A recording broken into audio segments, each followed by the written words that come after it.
What's up, TRC fans? Don't miss our upcoming event, TRC Street Kings at Palm Beach International Raceway.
Stotz. I ride the 2006 Honda CBR 1000 here at the World Cup in a class called Pro Street. The bike is pretty much based off of a stock CBR 1000. We get a stock bike, strip it down to bare frame, and then start our own mad science from there. DME chassis bike, DME swing arm, DME subframe, front rack. It's got JE pistons in it, Falcon knife rods, webcams.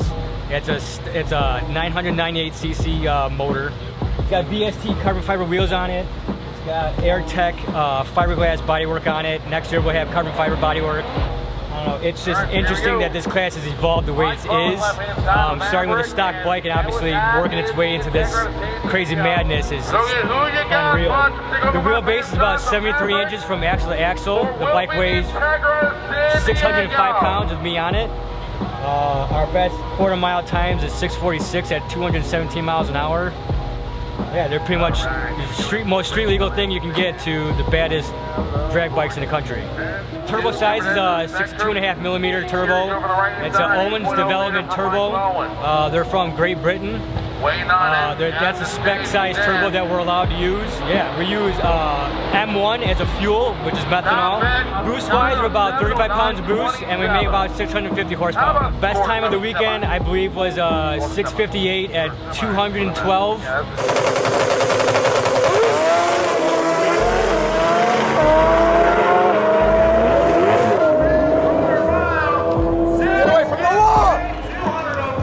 We were fighting wheelie issues and tuning issues. We don't usually race in this type of weather, so it threw us for a big curve.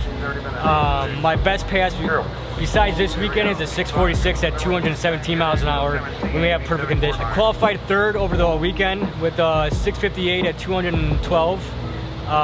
First round of eliminations, the bike left good, but it came up on a monster wheelie right around half track, and it actually jumped the bike off the track about six inches off the ground. Final pair, round one.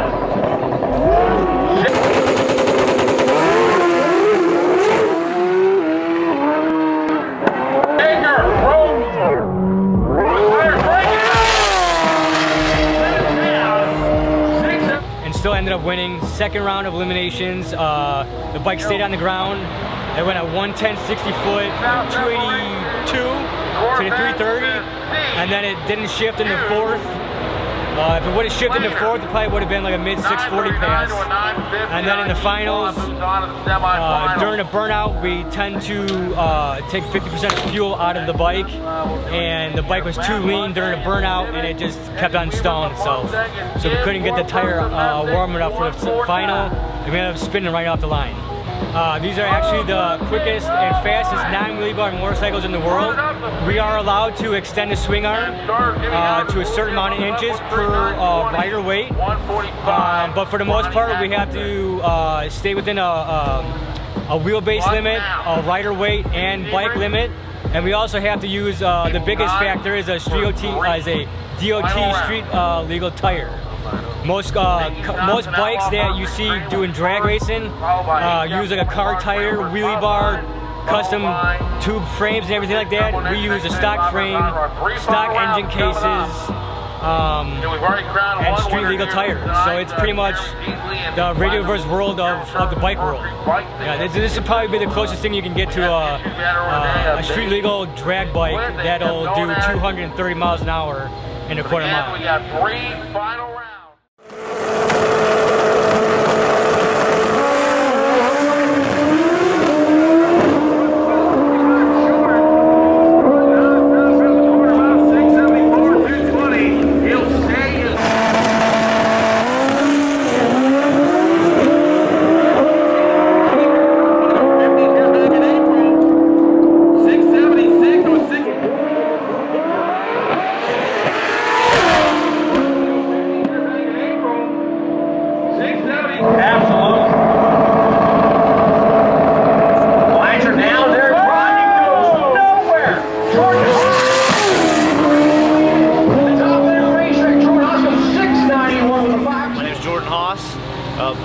I'm here at the 2019 World Cup Finals at Maryland International Raceway.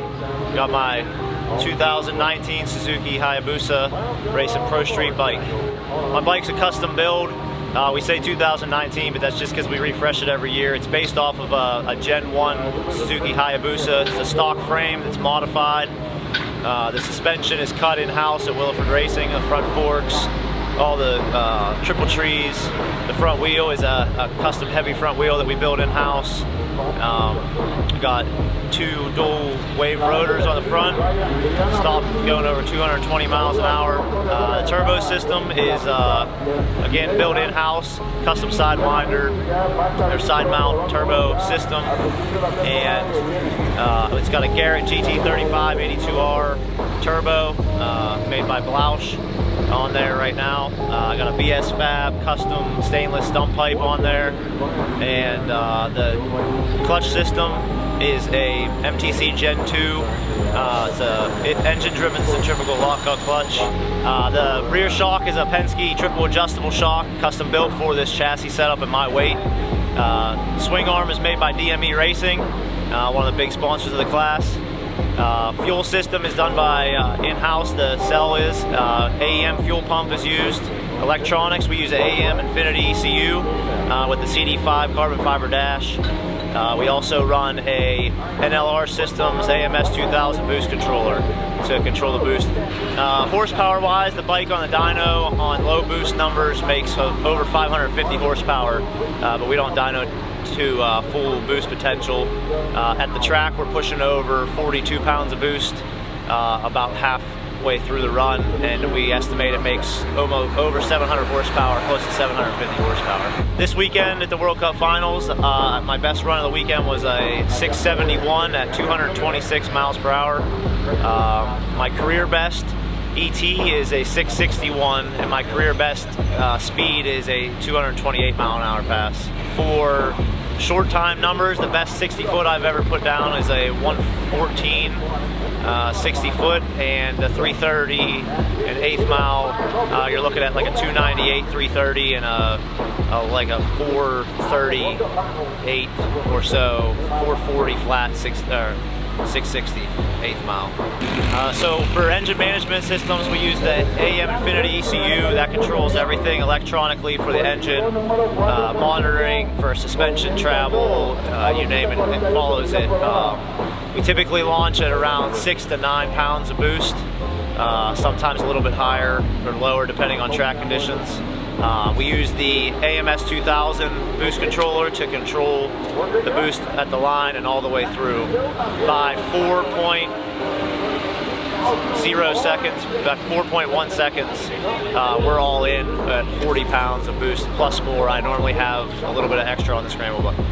So a little bit of background on my racing career. I started riding motorcycles when I was 3 years old. My father actually drag raced Harley Davidsons when I was a kid, all the way through the 90s, and really got me into the sport. I started drag racing myself when I was 12 on a dirt bike with street tires, and just slowly progressed from that into street bikes, and then we built this bike to go to Pro Street. So we went from running 20-second quarter miles all the way to running mid-6 second quarter mile passes, and it's been an experience.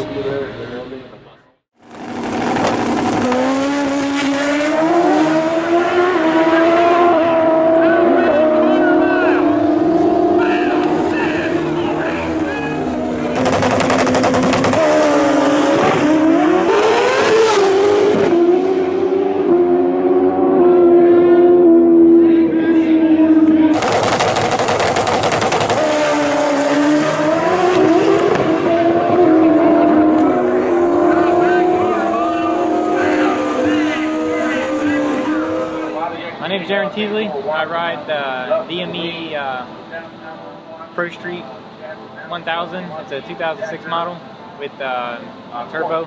We're at the World Cup Finals, and Jason Miller let us do the Pro Street bikes. Normally we run a series at XDA, so they let us run with the cars and with all the fans and stuff, so it's a different experience, but it's a DME out there out of West Salem, and they built the bike from top to bottom. It's actually a work of art. It's a lot of custom stuff on it. The class I'm running, it's 71 inches from axle to axle, and it runs a 62.5mm turbo, and it's on methanol. The motor is still the 1000cc, so maybe nothing special there, just a lot of custom stuff inside. This bike, it has a max ECU. It's the first year we had it on here, and it's done flawless. Steve Nichols helps us, Andy tunes it, they kind of both heads, all three of us get together. It's got the max race on it. We run right around 31, 32 pounds of boost. That's a lot for us, but I've heard cars run 90 pounds, I don't know, so 30, 32 pounds of boost is about most we can make. The power, I really don't know, because now these, like the max ECU is so advanced that we just put it on there, we get it running right, and then we just take it to the racetrack. So my approximate would be 650, 700 horsepower. It's just so hard to get it on the dyno and get it strapped down and make it not spin. So we just kind of, by going 230 miles an hour, we feel like it makes 700 horsepower, I'd say.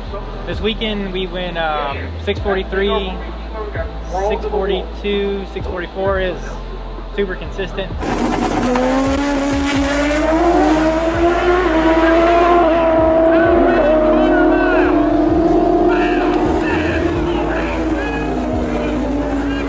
The best I've ever been on a bike, 638. We was really trying for 635, but we didn't quite get it. The weather's super, we don't really run in this cold of weather, so we kind of really didn't have a tune-up, so we just kind of kept it safe just to get the win. Hopefully, you know, it's obviously worked out for us, but you know, we just didn't want to spin the tire, because obviously don't want to do that, so we just kind of detuned it for the last couple rounds of the racing. It's equipped with all carbon fiber bodywork, and DME at the shop did all the carbon fiber around this for aerodynamics, around the turbo, and around the clutch cover, and they made me a special seat pan because it was a little too tight for me, so the subframe and the tail section is all one carbon fiber piece. It's actually, with the bodywork off it, looks just as good as it with bodywork on it. The bike weighs 390, 400 pounds. and I have to weigh in at 560 pounds. Every time I make a pass, they check wheelbase, ground clearance, and the weight. I gotta go across the scale with 560, and I have to be a minimum of 2 inches off the ground. So it's got a belly pan and all that stuff on it, but every single thing on this thing is carbon fiber. It's got Marvick wheels on it. It's got a Michelin tire on it, which is getting very rare to find. The tire is really expensive. Last time they made them was 2009. I've been racing since I was 14, 15 years old, so I'm 29 now. So started out on pretty much a stock bike, gradually went up from there. I got 25 championships, world championships, and a lot of records. I don't know exactly how many records, but quite a few. This bike set the record 2 or 3 times at the XDA series this year. I really didn't start, always ran four-wheelers, dirt bikes, all that, so my dad raced when he was young. We always went racing with him. I was always watched and all that, so it's pretty much in my blood. I've been doing it a long time. It's currently the fastest pro street motorcycle in the world. It holds the record at 638 at 230 miles an hour. The fastest bike in the class is 233, I believe, and that's held by Wilford. But 638, I'm the quickest bike. This bike, it leaves around 10 pounds of boost, and then with the max CCU, it's all controlled with the boost control is all controlled by the max. About 3.5 seconds, it's pretty much peak, max boost, and it goes. Actually, I set a personal best in the 8th mile at this race. I went 186 in the 8th mile, which is normally 181, 182 in the 8th, but we went 186, and then on the other end, I couldn't quite keep it straight. That's the bad part about having a street tire and no wheelie bars or anything like that. Is the top end, that's to keep it keep it in the groove. That's the hardest part. But I think I went 644 at 222. It's definitely a rush. I've been riding on my whole life, so I'm kind of immune to it now. So it's definitely over before you know it. But the thing is just getting tucked and making sure getting behind the windscreen, because if you poke your head up any time, it's definitely a different experience. I'd like to thank DME Racing out of West Salem, Steve Nichols, the tuner, Andy, Demi, Penske Racing, Worldwide Bearings, Vance and others, AP, all of them that helped us with the bike, that keeps it going, not breaking parts.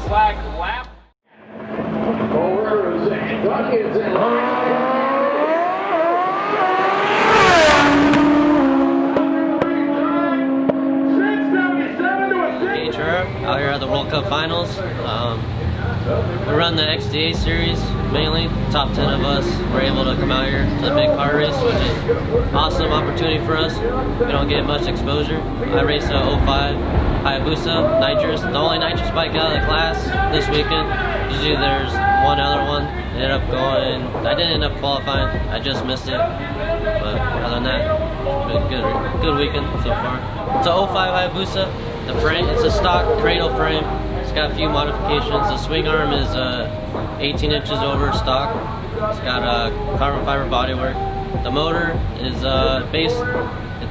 stock is 1300 cc's. Now it's 1540 cc's. It's got a AP billet crank, Gorilla rods, JE pistons, webcams.